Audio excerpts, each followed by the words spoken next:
রাজবাড়ী জৌকেরিয়া বাজারে অবৈধভাবে জমি দখল করে দোকান উত্তোলন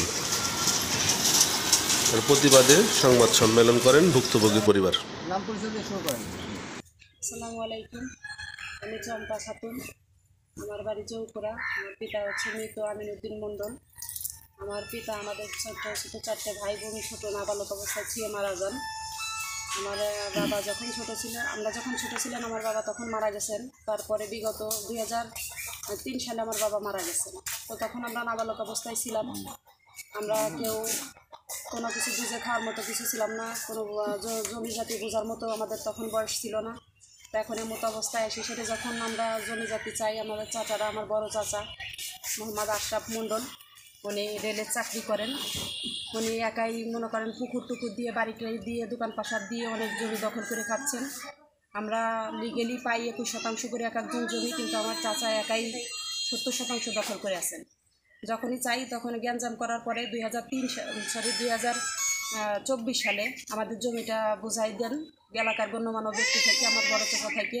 আমাদের জমিটা যখন বুঝে দিয়ে এই আমাদের বাড়িটা হচ্ছে দুইটা দাগ, একই খতিয়ানে 2টা দাগ।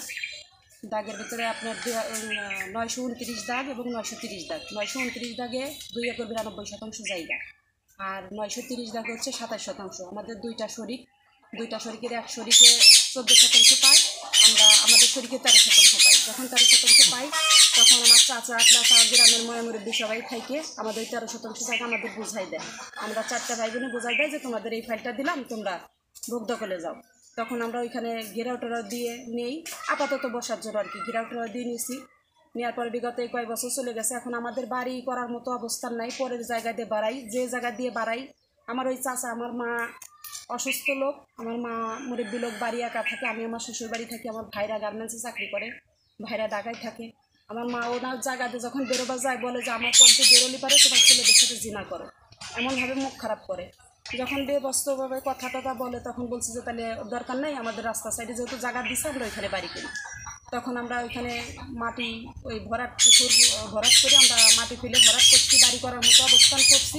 করার ভিতরে এর মতো অবস্থায় বিগত কয়েক মাস আগে আমার মা হঠাৎ করে অসুস্থ হয়ে যান। রাজবাড়ি ডাক্তার সাহেবের দেখাই, মেডিসিন ডাক্তার সাহেবকে দেখানোর পরে উনি বলে যে আপনার আমার অবস্থা ভালো না, আপনারা ঢাকায় নিয়ে যান। তখন আমার ভাই কর্মরত আছে ঢাকায়, আমার ভাইয়ের কাছে পাঠানোর পরে ওইখানে আমার ভাই ছিল, আমি আমার শ্বশুরবাড়ি এখানে কেউ ছিল না এমতো অবস্থায়। আমার চাচাতো জলি পুলিশের এসআই ফরিদপুর কর্মরত অবস্থা আছে। ও লোকজন পার্টির পোলাপান দিয়ে জোর জবরদস্তি ওইখানে আমাদের যে পথটা মেন জায়গা, আমরা যে 13% জায়গা পাইছি ওই জায়গার মেন মাথায় ও ঘর করতে যায়। তখন আমি বাধা দিই। যখন এই শেষে আমি শুনি আমার শ্বশুরবাড়িতে এই বাড়িতে কেউ ছিল না, আমি একা ছিলাম, আমার একা মেয়ে মানুষ পেয়ে ওর দেবর, ওর ভাসুর, তারপরে পাশাপাশি ওর কয়েকটা ছেলে পেলে আমি চিনি না, ওরা কয়েকজন মিলে মারধর করে আমি ডাক্তারের শরণাপন্ন হই। যখনই ডাক্তার দেখানোর পরে ডাক্তার বলে যে এটা তো পুলিশ কেস, আপনার যে মারা মারছে আপনার পুলিশের কাছে যান। তখন আমি পুলিশের কাছে গিয়ে যখন লিখিত একটা রিপোর্ট করার পরে পুলিশ বলে যে এটা আমাদের না, আপনার মার দিছে, আমরা এটা দেখতে পারি, কিন্তু আপনি যে জমি জমি নিয়ে ঝামেলা আমরা এটা দেখতে পারবো না। প্রথমে মামলাটা নিয়েছিল, নেওয়ার পরে যখন 2 দিন পরে আমার ফোন আসে যে আপনার এই কাগজ নেওয়া যাবে না। তার মানে আমি যে আমার বোন পুলিশ, যারা জবরদস্তি দখল করতেছে তারা পুলিশ, তাদের নিজের ক্ষমতার অপব্যবহার করতেছে। তখন কি করব, আমি কোর্টে শরণাপন্ন হই। কোর্টে যখন যাই, কোর্টে থেকে যাওয়ার পরে কোর্টে থেকে আপনার কী বলে ভূমি অফিসে একটা দেয় যে আপনারা তদন্তে যান। ভূমি অফিসে আসার পরে 5-5 হাজার টাকা ওদের দেয়, ঘুষ দেওয়ার কারণে ওরা দেখায় কি যে 5 বছর ধরে ওরা দখলে আছে। 5 বছর ধরে আমরা মাটি ফেলালাম, আজ 3 বছর ধরে আমরা মাটি ফেলানোর পরে রেখে দিছি একটা ছাপড়া ঘর করে, ওরা নাকি 5 বছর ধরে দখলে আছে। দেখায় অন্য দোকান, ওদের ওই সাইডটাতে অন্য দোকান আছে, জৌকুরা বাজার আরও সাইডে আরও 5টা দোকান আছে। সেই 5 দোকানের চুক্তিপত্র এনে সেটা ওনাদের দেখায় যে দেখেন আমরা 5 বছর ধরে ভোগ দখলে আছি। এটা দেখে ওনারা দিয়ে দেয়, ওনাদের পক্ষে রায় দিয়ে দেয়, টাকা পয়সা খায়। ওনাদের পক্ষে রায় দিয়ে দেওয়ার পরে তখন কোর্ট দেখে, তখন কোর্টে আমি বলি যে স্যার এটা একদমই ভুল দিছে, ইনফরমেশন দিছে, আমি টাকা পয়সা দিতে পারিনি। আমি ছবি দেখাই কোর্টে যে দেখেন উনি আমাদের কাছে টাকা চেয়েছিল, আমি দিতে পারিনি, ওরা টাকা দিছে। যখন ওই অবস্থায় দেখে উনি সরাসরি এসিলেন্ট অফিসে অর্পণ করে যে তোমরা এসিলেন্টের দাও। তখন এসিলেন্টের তদন্তে দেওয়ার পরে বেশ কয়েকটা দিন ধরে, মানে সপ্তাহখানিক, 18 তারিখ শুক্রবার ওই দিনকে ওরা আসার পরে যখন এখানে এইটি করে যায়, যাওয়ার পরে বলতেছে এটা কার। বললাম যে আমাদের, টোটালি আমাদের ভোগ দখলে আছে জমি, এখানে ওদের কোনো ভোগ দখল নাই। আমরা নিজেরা শাকসবজি লাগাইছি, করে রাখছি, সব কিছু করার পরে যখন বলতেছে যে এই খামখুটি কার, বললাম যে খামখুটি ওদের দেখেই তো আমি ইসের কাছে গেছি, কোর্টের কাছে গেছি।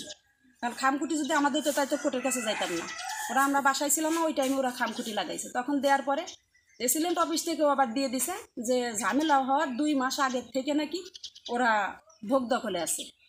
তা ভোগ দখলে ঝামেলা 2 মাস আগের থেকে দেখাইছে। ওরা ইট বালি সিমেন্ট এনে ওর পাশেই, যে ভোগ দখলে গেছে তার শ্বশুর বাড়ির পাশেই ওরা ইট বালি এনে থোয়ার পরে আমি জিজ্ঞাসা করছি তোরা ইট বালি এখানে তুলছিস কে? বলছে যে আমি কাজ করবো, বাড়ি রাখার মতো জায়গা নাই, তো এখানে রাখছি, সমস্যা নেই, আমরা সরাই নিয়ে যাব।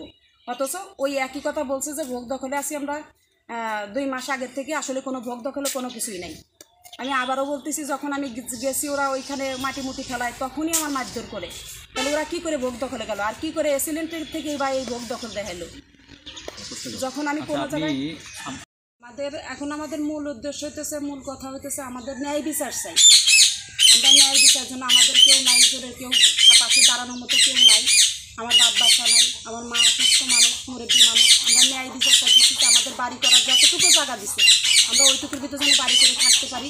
যে দখল করে আছে ও পুলিশের একজন, প্রশাসনের একজন ভালো পদে পোস্টে আছে, যার কারণে ওর ক্ষমতা দেখায়া এদিক দিয়ে আমাদের এই 2 নম্বর ওয়ার্ডের মেম্বার, তার শেল্টারে এখানে লোকজন পোলাপান বাইরে দাঁড়াতে, আরও একজন আছে, নাম আমি বলে দিচ্ছি, নিজার নাম। সে নিজে বসে থাকে কাজ করে। আজকে সকালেও এখানে বসে থাকে 12 থেকে 13 জন লোক সন্ত্রাসী পোলাপান দিয়ে কাজ করাইছে।